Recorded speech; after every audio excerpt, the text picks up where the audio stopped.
American Primeval dethroned in Netflix's top 10 list by a new show.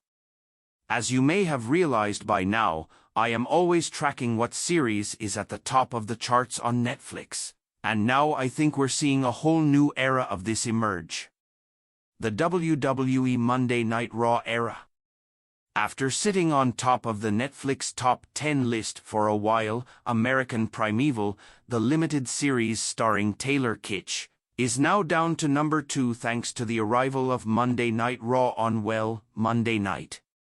What I believe may be happening now is that every Monday, RAW may end up being the most watched thing on Netflix before it quickly drops off. Granted, this is only week 2 of this deal with Netflix, but RAW is a program that will run forever and likely put up good numbers whenever it airs. It crashes down the list after people are done watching it live, but I do wonder if every single week we will begin with RAW domination of the list.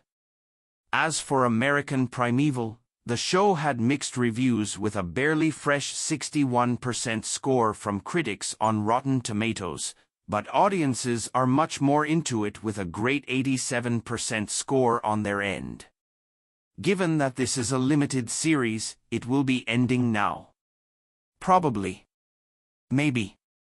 Netflix has been known to take successful limited series and turn them into longer productions, but I'm not sure American Primeval has done that well to warrant going that extra step.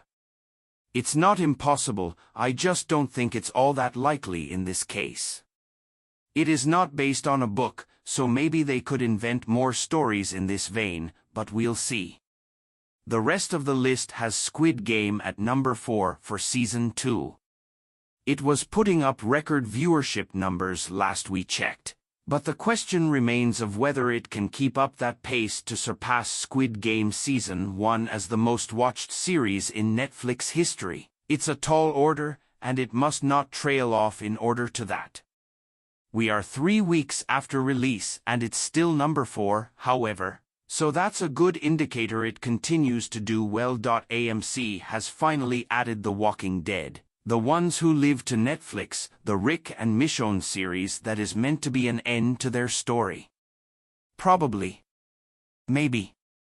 So far that is indeed a limited series, while others like Daryl Dixon and Dead City press on. My wife is thrilled about the addition of Younger to Netflix, which she is now watching for what I believe is the 8th time.